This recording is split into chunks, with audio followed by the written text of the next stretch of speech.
Pessoal, sou professora Daiane. Vamos hoje para a nossa terceira aula sobre os outros filos de invertebrados, os moluscos, anelídeos, artrópodes e equinodermos. Iniciando pelo filo molusca, que são representados por animais que invadiram quase todos os ambientes. Existem moluscos predadores, herbívoros, ecto e endoparasitas, filtradores, enfim, infinidades de formas de vida. Eles são triblásticos, celomados e protostomados. Apresentam um corpo mole e não segmentado e com simetria bilateral. Uma característica marcante da maioria dos moluscos é a presença de concha. Trata-se de uma carapaça calcária de grande importância na proteção desse animal. Nas lesmas e no polvo, a concha ela está ausente.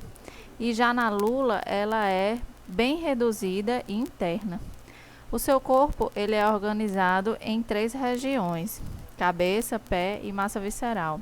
E a função, o tamanho e formato dessas estruturas elas vão variar principalmente com o hábito de vida desse animal. A cabeça ela ocupa a porção anterior do corpo onde se abre a boca. É na cabeça também que muitas estruturas sensoriais elas estão localizadas, como os olhos. Os pés é uma estrutura muscular bastante desenvolvidas aqui nos gastrópodes e também nos cefalópodes. E eles vão ser utilizados para se deslocar, cavar, nadar, capturar presas. O restante dos órgãos está na massa visceral, né? O sistema reprodutor, o sistema digestório, o sistema nervoso. Ao redor dessa massa visceral está o manto. É ele quem é o responsável pela produção da concha. Entre o manto e a concha existe uma cavidade, a cavidade do manto. Ela permite a comunicação com o meio externo e é importante principalmente para a respiração. Todos os moluscos eles possuem o sistema digestório completo e muitos deles possuem uma estrutura raladora chamada rádula, que auxilia a passagem a raspagem de alimentos em pedaços menores, fragmentando essas porções. A digestão dos alimentos ela se processa quase totalmente no interior do tubo digestivo, portanto é uma digestão extracelular, mas ainda pode haver em parte digestão intracelular. A forma da respiração ela varia de acordo com o hábito de vida do animal. Os moluscos terrestres eles possuem na cavidade do manto uma bolsa cheia de ar que comporta-se como pulmão. Nos moluscos aquáticos, existem lâminas altamente irrigadas que são banhadas pela água que percorre o manto e formam as brânquias desses animais. As lesmas que não possuem concha e têm hábito terrestre, elas realizam as trocas gasosas através da sua epiderme, que é bem vascularizada, sendo, portanto, uma respiração cutânea. A maioria dos moluscos, elas possuem um sistema circulatório aberto ou lacunar, no qual o sangue ele é impulsionado pelo coração, passa pelo interior de alguns vasos e depois alcança essas lacunas, onde acontece a liberação de nutrientes e oxigênio e o recolhimento de gás carbônico e outros resíduos. Essas lacunas, elas são chamadas de hemoceles. Uma exceção a esse tipo de circulação são os cefalópodes, que possuem o sistema circulatório fechado. O sistema nervoso dos moluscos é ganglionar, com 3 pares de gânglios nervosos, de onde partem nervos para todas as partes do corpo. Os cefalópodes eles possuem um grande gânglio cerebroide, semelhante ao encéfalo dos vertebrados, o que permite uma execução de atividades altamente elaboradas, principalmente adaptadas à predação, como por exemplo os olhos bem desenvolvidos. Já a excreção ela ocorre pela filtração de líquidos da cavidade do celoma ou cavidade pericárdica. O metanefrídeo ele filtra os líquidos do celoma a partir do nefróstoma e libera pelo nefridióporo. A reprodução dos moluscos ela é sexuada e na maioria dos representantes do grupo ela tem uma fecundação interna e cruzada. O caramujo do jardim, por exemplo, ele é monóico, ou seja, o mesmo indivíduo produz gametas masculino e feminino. Então, na cópula, dois indivíduos se aproximam e encostam seus poros genitais, pelos quais vão fecundar-se reciprocamente. Os ovos, eles desenvolvem-se e, ao eclodirem, liberam novos indivíduos, sem a passagem da fase larval, ou seja, o desenvolvimento vai ser direto. Vários moluscos são comestíveis, a exemplo das ostras, dos polvos. Inclusive aqui o caramujo gigante africano, ele foi introduzido no Brasil na década de 80, visando o cultivo e a comercialização do escargot.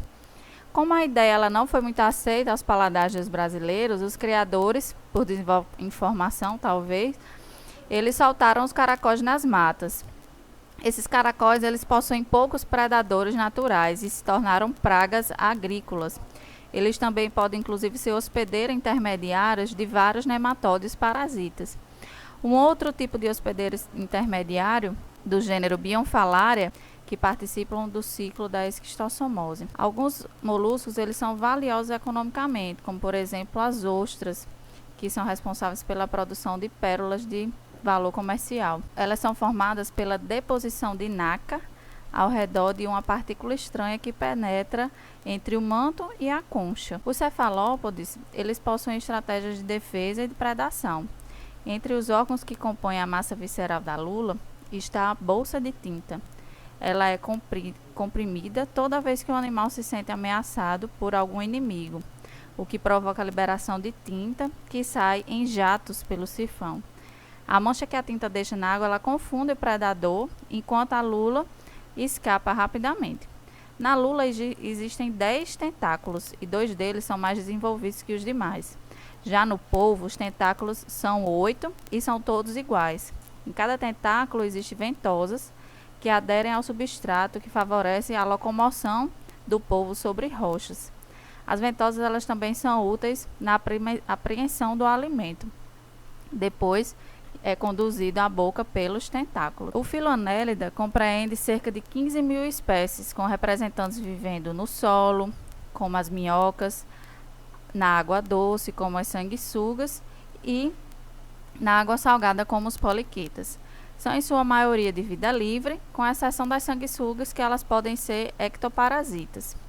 Esses animais, eles possuem estrutura cilíndrica e alongada, e também com segmentos, ou seja, metameria. Esses segmentos eles podem ser evidentes externamente e também são subdivididos internamente.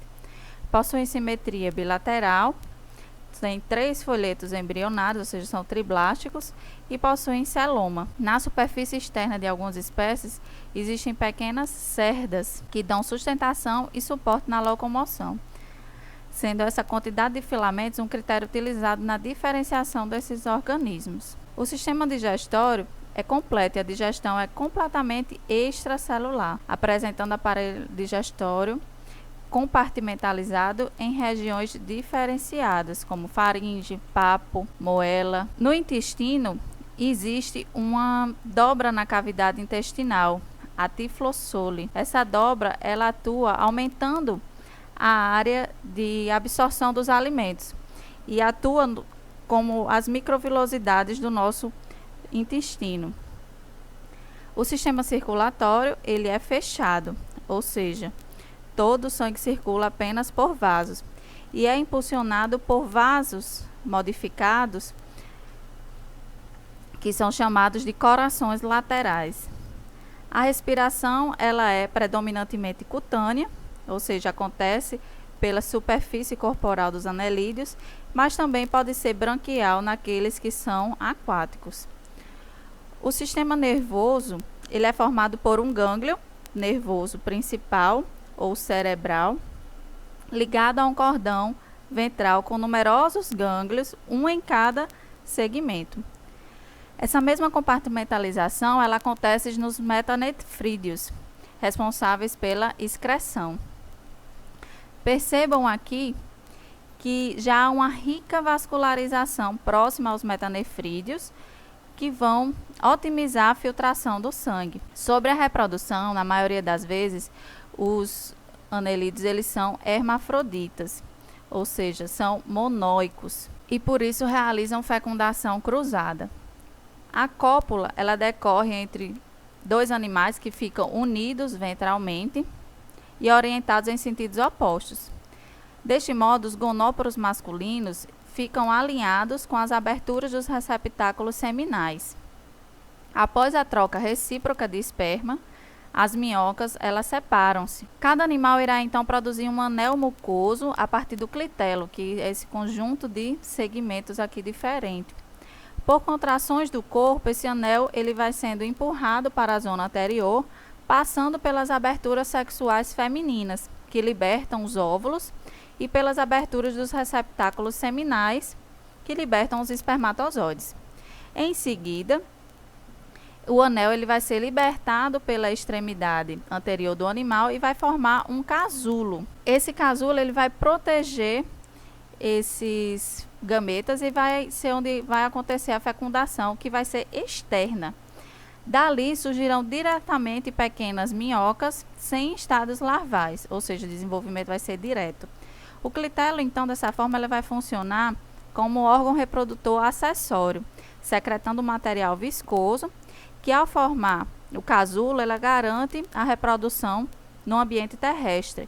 E esse fato, ele não pode ser observado pelos poliquetas, que são, em sua maioria, dioicos e possuem um desenvolvimento indireto. As minhocas, elas desempenham um papel importante na fertilização do solo. Elas cavam túneis que aumentam a aeração e a circulação de água. Além disso, suas fezes contêm substâncias nutritivas e seus excretas nitrogenados se misturam com a terra e agem como um adubo natural, fertilizando o solo. As sanguessugas, por muito tempo, elas foram indicadas para o tratamento de áreas com hematomas, áreas pouco vascularizadas, pois o seu hábito hematófago de se alimentar de sangue evitava que o sangue ele se acumulasse nas regiões tratadas, reduzia a pressão sobre veias e formava novas conexões sanguíneas. Porém, com o avanço das práticas clínicas, esse tratamento com o uso das sanguessugas ela caiu em desuso.